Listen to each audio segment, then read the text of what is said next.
Now let's move on to our next company. While Meralco is a household name, not everyone knows how the company is evolving beyond power distribution to shaping the future of energy production in the country. As the country pushes for energy security and cleaner power, Meralco Power Gen is leading the charge through large-scale solar and battery storage projects. Today, we have invited the MGEN team to walk us through their growth plans, their role in Meralco's broader strategy, and what this could mean for investors. Please join me in welcoming our two speakers from MGEN. First, we have Mr. Dennis B. Jordan. He is the President and CEO of MGEN Renewable Energy, the renewable energy company of Meralco Power Gen Corporation. He is a seasoned executive with over 2 decades of diverse leadership experience in the energy and infrastructure sector. And he has joined MGEN Renewables as the company ramps up action to accelerate the country's sustainable energy transition by 2030.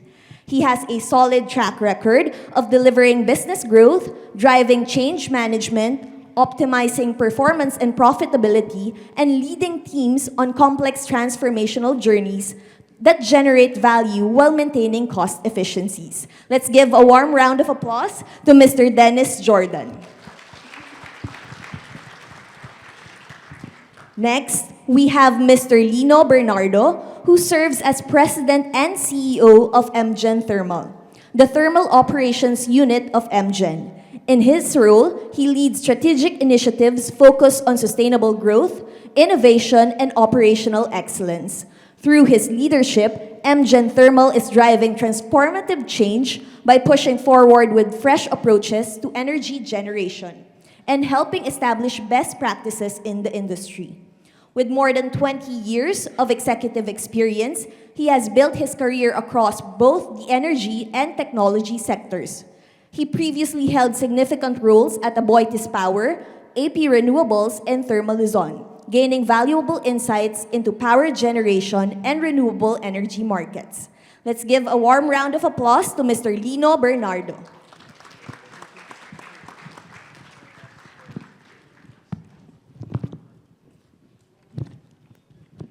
Good morning, Dennis and Lino, and thank you for joining us today. Thank you. Good morning, and thank you for having us. Okay. So guys, you might be wondering, why are we talking about MGEN today and not Meralco? Well, because, you know, for those of you who own shares of Meralco, you might be wondering, you know, why is a power company performing so strongly when, in fact, like, you know, usually power is considered to be defensive, slow growing, and just, you know, cruising along. But, you know, I mean, Meralco has been performing quite strongly, and one of the reasons why it is because of MGEN, which is why we're talking about it, the exciting growth story of MGEN and the power generation business of Meralco, which is driving growth. Okay, so that said, can you talk about MGEN's current portfolio and how it's expected to grow over the next 5 years? Maybe we can begin with Dennis, and then Lino, you could talk about the thermal. Yeah, sure. First of all, good morning, everybody. I'm excited to be here and delighted to be sharing with you some of the things we're doing from a renewables perspective. So at the moment, I think all of us are aware in terms of the government aspiration of bringing more renewable energy into the energy mix. At the moment, we have only something like 22% of our energy mix is actually coming from renewable. The aspiration of the government is really to push that to roughly around 35% by 2030. And then a big target, of course, is to achieve 50% by 2040. You know, and MGEN is certainly aligned to the government's aspiration. At the moment, in terms of the MGEN renewables business, and I'll talk a little bit about siguro later on to explain lang MGEN and certainly Meralco. No? The One Meralco organization is actually 2 verticals, the distribution unit and the MGEN business. And I look after MGEN Renewable. At the moment, we have 7 plants, which you can see probably in your screen. The total capacity for the renewable is a small 400 megawatts. When I say small, that's humbly because it can actually power almost 400,000 homes with pure renewable energy, typical household requirements. At the moment, we have two projects that are ongoing, April. The first one is really a joint venture with Vina, 450 megawatt AC, so that will bring us to roughly around 1,000 megawatts total combined capacity. That will happen early part of next year. But the more exciting part about MGEN is really the first in the world, and I'm not too sure whether you've heard about this, April or Charles. The biggest solar and battery project in the world is actually not happening anywhere else except here in the Philippines. This is 3,500 megawatt peak of solar coupled with a 4,500 megawatt hour of battery.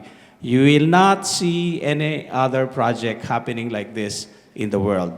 This is bigger than what they had in China, 3,000 megawatt in Golmud. This is bigger than what they have in India, around 2,800. So I think we have certainly the view of the world, nakatingin ho sa atin in the Philippines on executing this very exciting project that we have in MTerra Solar, which is part of the MGEN Renewable portfolio. So in the next 2 years from current where we are of 400 megawatts, April, to answer your question, we will be growing by as much as 7,000%. And that will happen in the next 2.5 years. So that's really the key prospect for MGEN Renewables. Watch this space, by the way. And then outside of that, we're also focusing on something like another 3,000 megawatt peak of potential projects. We are in partnership with Actis, one of the largest renewable energy investor in the world. And recently, I think in the papers naman to, April, we signed an MOU with Aqua, which is one of the biggest player in the world and certainly biggest in the Middle East, particularly Saudi Arabia. They have something like 45 gigawatt of installed capacity portfolio in the world, and we'll tap into that experience that they have. Siguro, I'll pass it to Lino. Hey, thank you, Dennis. April, going back, perhaps we can go to the first slide. So let me just anchor our growth strategy and also start from where we are. So MGEN's core strategy is anchored on the proverbial trilemma of driving a balance between affordability, security, affordability, and sustainability. Those three things are what we are balancing. For those of you here who are not very technical, I'll try to explain briefly how the electricity market works. We are here today enjoying this session because of electricity, but we take it for granted, right? It's ubiquitous, it's everywhere. But it takes a lot of assets, it takes a lot of people, processes, systems, regulations to make it happen, right? So us on the generation side, we aim to provide this balance, energy security, affordability, sustainability. The most expensive electricity is the one that you don't have. Pag nag-blackout, hindi po tayo mabubuhay. So importante po, energy security. And we've experienced this through the many crises that we have been experiencing. Affordability, it has to be affordable, and I'll come back to that later. And of course, it has to be sustainable, right? Can we go to the next slide, please? Underpinning this all energy industry and market is the need for us to grow our economy. So there is a huge correlation between electricity consumption and GDP growth. Tayo po sa Philippines, we are only consuming just under 1,000 kilowatt hour per person. Vietnam, Thailand is consuming about 3,000 kilowatt hours, about 3 times as much as we do. And Singapore is consuming about 10,000 kilowatt hours per person. So there is a huge gap in terms of electricity consumption, and you understand the GDP of these countries. So going back to MGEN, we have 3 pillars: thermal, which I'm responsible for; renewables, which Dennis is responsible for; And for now, our president, with my help, is also managing the natural gas pillar. Yan po yung tatlong pillars natin ngayon. So sir, when you say base, yung thermal, that's coal. Tama ba? Thermal is coal. Coal and diesel. Coal and diesel. Oo, so- okay. Sige. Just to make it clear to the Right. audience na So, yun yung... explain ko lang po. Yung base load na sinasabi, yung ating thermal, ito yung tinatawag nating 24/7. Ito yung ating workhorse. Kumbaga sa tindahan, ito yung 24/7. Laging bukas, hindi nagsasara. Yung transition naman po, recently, MGEN, together with Aboitiz Power and San Miguel,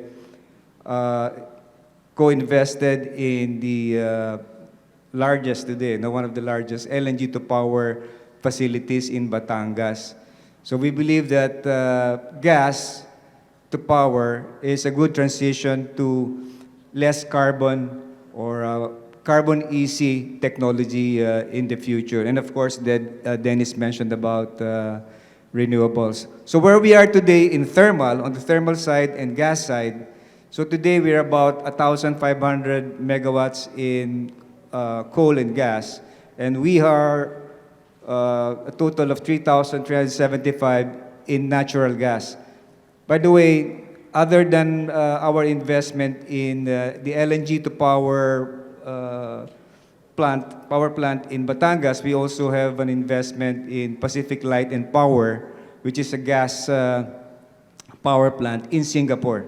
So that's a major investment. And recently, they've started a 100 megawatt fast start gas plant.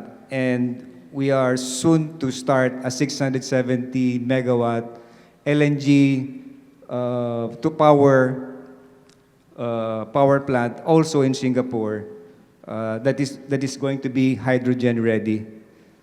In terms of growth, we've recently made a decision to construct a battery energy storage system in Carbon in Cebu, and also to add an additional coal power plant also in Toledo, Cebu. It's about an 82 megawatt gross capacity to fuel the need in the Visayas region.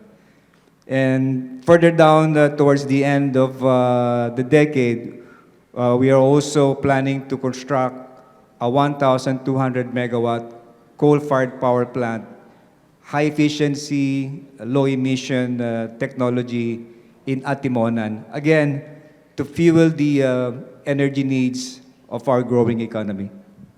Okay, so in other words, the growth of thermal and LNG is also very attractive. Yeah. Yes, LNG is important, no? Because one feature of LNG to power, it's very easy to construct. No? A combined cycle power plant is relatively easier, no?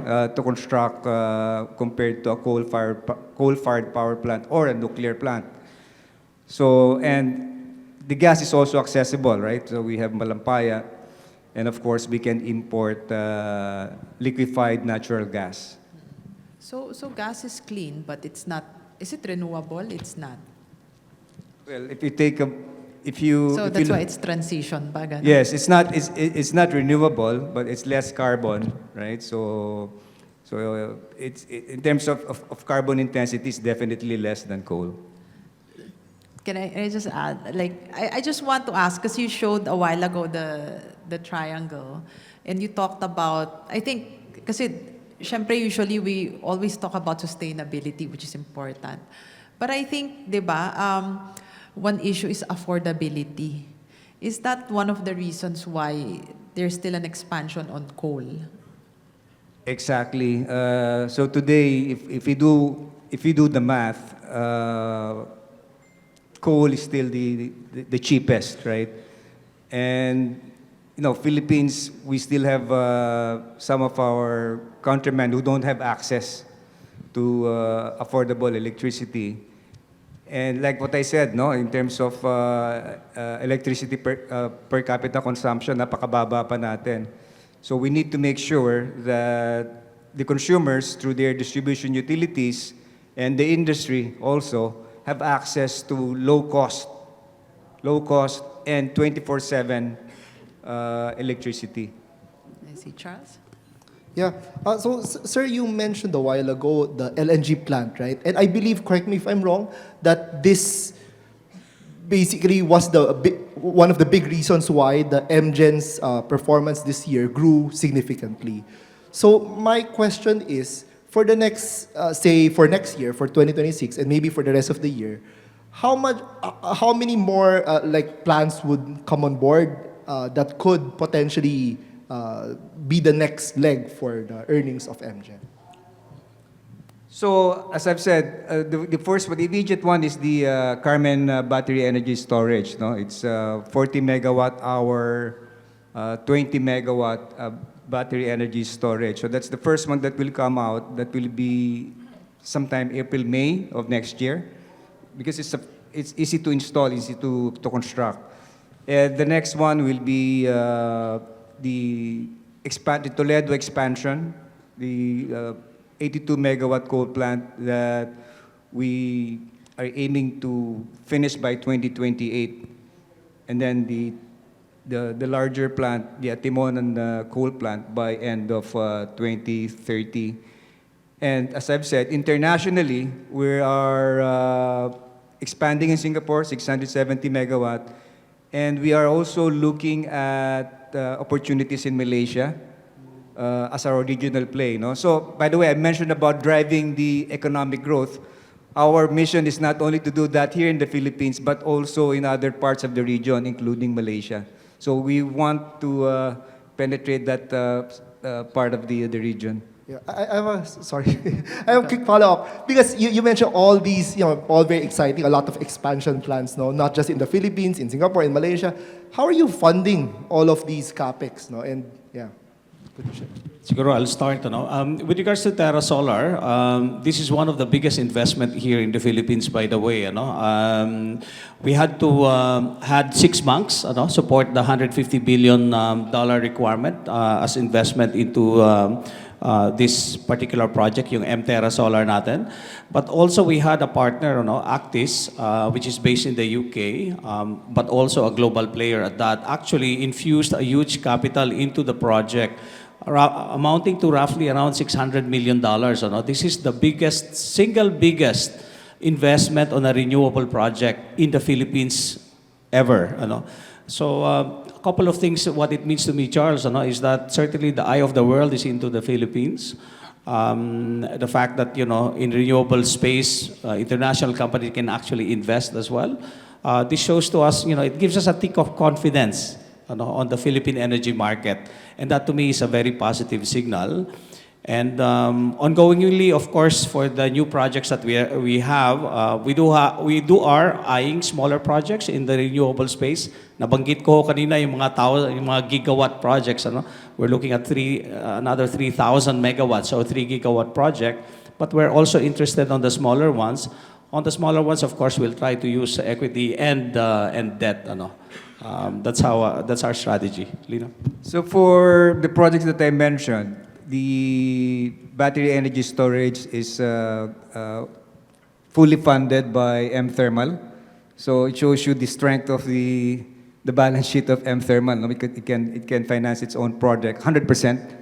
For the expansion in Toledo, the equity will also become from MThermal, but there will be local financing. Similar for the Atimonan project.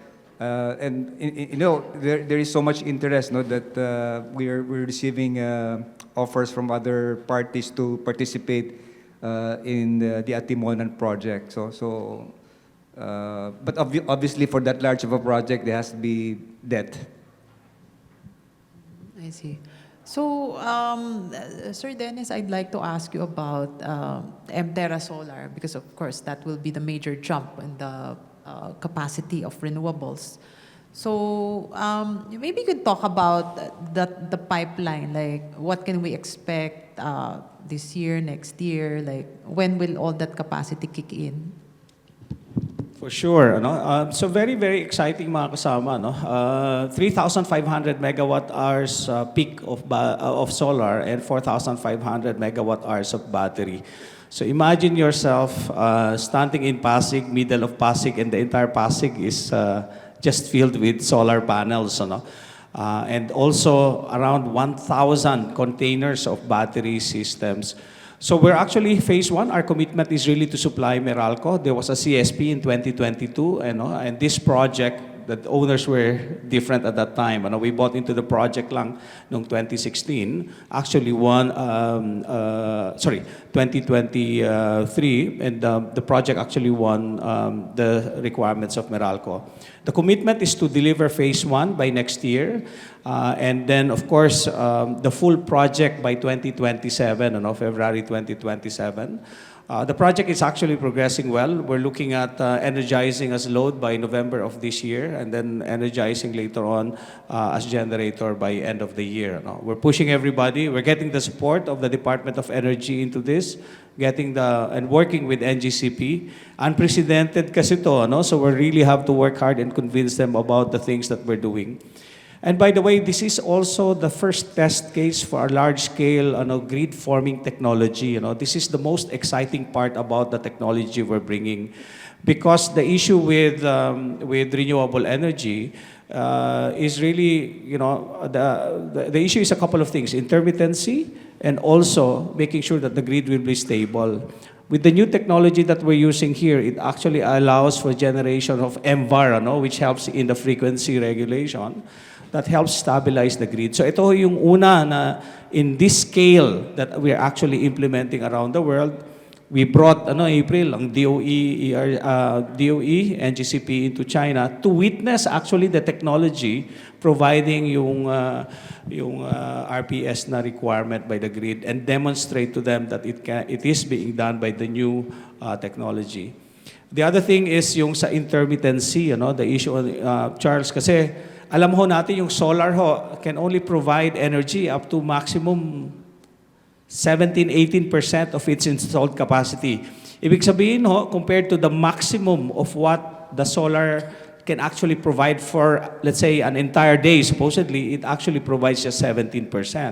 But with the battery system, narinig nyo rin yung City Core, but for a large-scale battery system, in fact, for the Meralco requirement, we can extend yung instead na 5 hours lang yung available mo, 17% of 24 hours, that's almost 5 hours. We are able to extend the supply of energy at this capacity, 850 megawatts from 8 o'clock in the morning hanggang 9 o'clock in the evening. So that's really the point of this project and what's exciting about the project. Large scale we have proven that it is competitive to a thermal alternative for a mid-merit requirement. So yun yung groundbreaking aspect ng technology na to. I see. Singit lang ako, Yeah, boss. yeah. Kasi maybe a lot of some of the audience might also be asking, because Terra Solar is also under SPNEC, right? Which is another listed company. So could you explain, sir, just the dynamics of because SPNEC is also listed, MGEN through Meralco. So how can you just clarify the relationships and the role of SPNEC in MGEN's growth? Napakagano na. Very good question, Charles. For those who may be looking at our SPNEC is the listed name dun sa stock exchange natin. So Meralco one there are two vertical businesses in Meralco, the distribution unit and then yung MGEN. And MGEN owns MGEN Renewables, yung hawak ko and we are invested into SPNEC by roughly around initially 51%, but we increased our share recently to more than 55%. And yung Terra Solar is under SPNEC. So if you want, of course I don't want to, but if you're looking at the stocks, the SPNEC is owned through MGEN Renewables and MGEN by Meralco, by roughly around 55%. I think 55.7. So yun yung natin, yung structure. And then ang Terra Solar is a subsidiary of SPNEC. can I add to that question lang? So, I think newspaper reports have said that SPNEC will be used as the vehicle for renewables, if I'm not mistaken. So, can we expect asset injections? And, will you do like, I don't know, No, I might be offerings, talking yung mga about ganun? something beyond my pay grade, but it's causing a lot of excitement. Kasi outside of, sorry April, I'm not trying to skirt kasi I don't want to provide information I'm not approved to share. But it's causing a lot of, it's causing a lot of excitement because, what will be the vehicle that we will use for future investments into the renewable space, Of course, MGEN renewables and SPNEC, I think there's a opportunity to look into that capital structure and market structure. There's a lot of new capacity. Na explain ko kanina, magiging almost 3,500 megawatt AC ho kami in the next 3 years, and we're looking at another 3,000 megawatt projects with very large companies as a joint venture partner. So April, sorry, not skirting around, but yeah, it's causing a lot of excitement for us internally. Sige, so abangan ang susunod na kabanata. Anyway, so that said, okay, I mean, everything looks so exciting. Pero kasi, right now, di ba, there's a, believe it or not, oversupply situation in Luzon, if I'm not mistaken. Is this something that MGEN is worried about? If I may, April, I think it's very good. One way to look at it, if we are enjoying low prices, it's good for you, good for industry, and that should drive the economy up. And when you drive the economy up, that will, of course, increase demand. And that will signal more build, right? So and by the way, the main drivers of the low electricity prices are the weather, and believe it or not, because of the low coal prices. So those two things are helping our electricity prices today. So we are not worried because we look at the long term. You will always experience these low prices and high prices. And what we are aiming to do is make sure that electricity prices are stable through a long period. So we look at the long term, and we are sure that at some point demand will pick up, and we are going to be there to make sure that we supply. And how do you structure your supply agreements? Are you mostly long-term contract or are you heavily exposed to spot? It's a mix for the long-term contracts, particularly the PSAs with distribution utilities. They're regulated, so they're very strict, certain procedures. But you also have midterm, short-term contracts, 3 years to 5 years, emergency supply contracts of 1 year, and we also participate in the wholesale electricity spot market. And the other is, of course, we participate in the reserves market, which is one of our sources of growth this year. So that means we are supplying a regulating reserve, dispatchable reserve, and contingency reserve. These are all reserves required for us to run our grid, make sure that it's balanced, so that we don't experience any blackouts or undesirable events in the grid. If I may add lang sa sinabi din ni Sir Lino, the Renewable Act, which was signed in 2008, really clarifies the targeted number of capacity that we need to have for renewable energy. And that target is 35% by 2030 and 50% by 2040. Those are very high targets po. So the Renewable Act says this will be the mix that we have. In this year, ho, I think we're roughly around 22%. So there's still a long way for us, to increase the penetration of renewable energy. And there's actually what they call yung RPS standard, Renewable Portfolio Standard. So the government initially mandated that the amount of renewable energy that you're consuming as a distribution unit or retail electricity supplier should increase 1% year on year. That was repealed in 2023, naging 2.54 po. So there will be an acceleration. So from a renewable perspective, the Renewable Act is very clear in terms of aspiration of leaving a better environment for our children. Yun naman ho talaga target natin. And the RPS requirement increases that. So from a renewable space, there's certainly a lot of space still to grow, April, to answer your question. So what is Meralco's current energy mix, and do you expect it to be aligned with the the government's target of 30% renewables by 2030 or 35? Sorry. I think April today we are about 67% gas, 8% renewables. That's the 400 that Dennis mentioned, and then the balance is thermal, right? So that's what we have today. So 67 plus 8, 75. So 25% is thermal. So 2030, thermal will remain probably 24%. Gas will be probably in the 30s or 40s, and the rest is renewables. No, I think we have a slide there. No, but maybe they can check it later on the mix. Right? So there you go. So M natural gas is about 43%. M renewables will be 33%, and M thermal will be 24% by 2030. Not quite the mix that the government is aiming for, but thereabouts. Highlight ko lang, sir, no? So the target is the doubling, basically, Correct. until 2030, the total capacity from Doubling, all these. yes.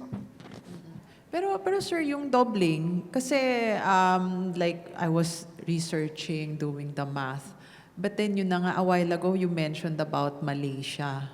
And also, I think on the renewable, di ba, may ilan ba? 3 gigawatt pa. Wala pa dito yung Wala pa dyan. Well, in the forecast we have there, the 379, So renewable ho will jump from 8% of our total portfolio to 33%, And then if some of the projects that I mentioned earlier comes to fruition, it will be bigger than the 33% there. Yeah. But we have work to do. April, if I may, what's included in the 10,000 here, the projects that Dennis mentioned, on the thermal side is the Carmen Bes battery energy storage, the expansion in Toledo of 82 megawatt, and the Atimonan coal-fired power plant, the 1,200 megawatt power plant. And for 2030, I think it already includes the 670 megawatt expansion in Singapore, but not yet the other new projects that we're looking at. So, more or less, this one is secure. I would say yes. Okay. Yeah. There's a lot of listed power companies also in the PSE. So I guess my question is, what would you say is like MGEN's biggest strength compared to the other listed companies? I'm sure some of them are even your partners, right? But what would you say is your biggest advantage over the other power companies? Dennis, would you like to say or? Well, many things. But of course, I do respect our other players as well.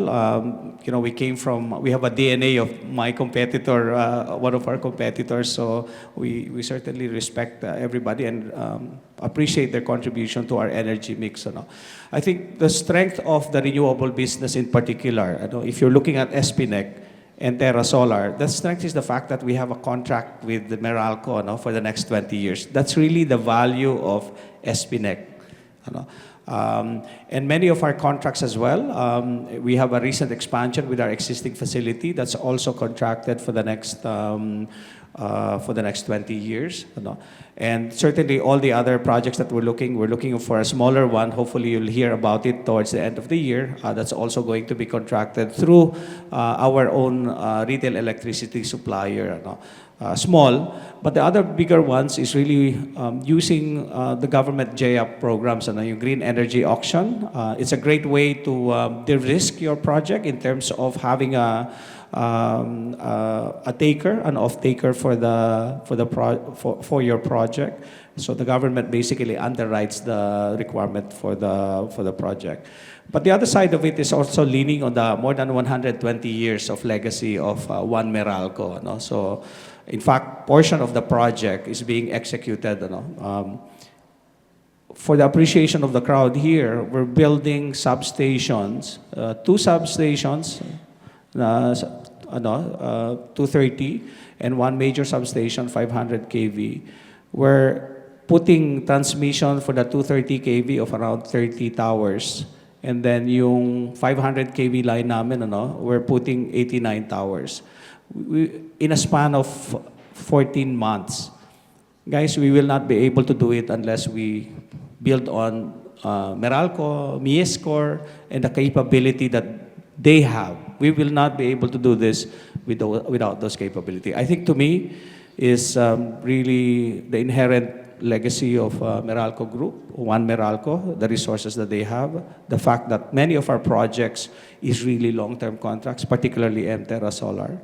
And of course, the strong legacy that MVP as the head of our organization in terms of really fueling growth is one of the, to me, one of the most motivating factor in terms of pursuing some of the projects that we're doing now. Sorry, Lino. I just want to add a couple of things.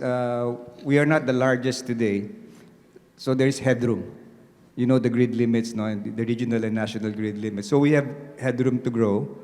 We are truly balanced in the sense that we have LNG to power, so we have natural gas, we have thermal, we have renewables, and we have international exposure.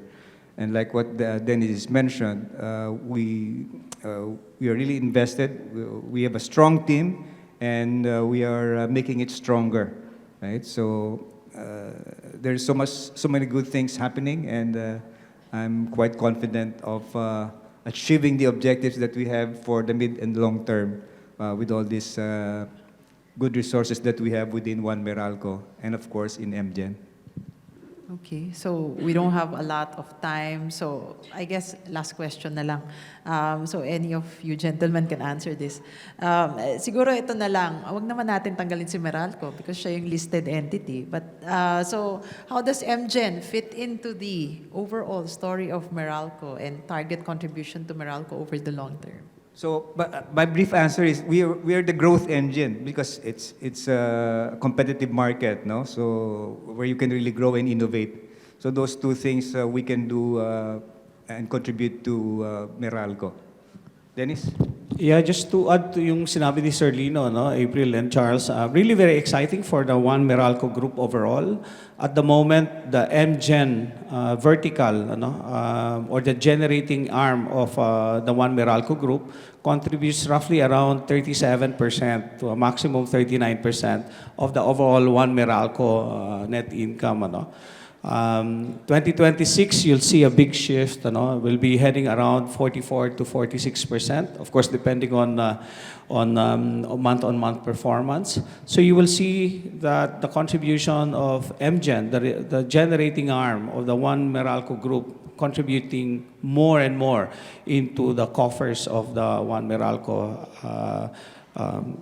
Group overall. I think I'd like to end by saying siguro and sharing with you that one of the statements made by our chairman that in the next 5 years, you will see the golden age. Well, that's what he said, and I hope I'm quoting him correctly. In the next 5 years, you will see the golden age of MGEN. So watch that space. Of course, after gold, baka diamond age. So please watch that space and please support us. Thank you. Thank you very much. Okay, thank you. Thank you very much for your time and your sharing with us. Thank you. Thank you. Thank you, sir.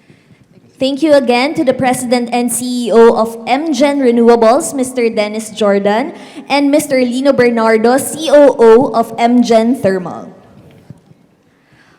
Okay, so Ms. April, can we get your thoughts on MGEN for our clients?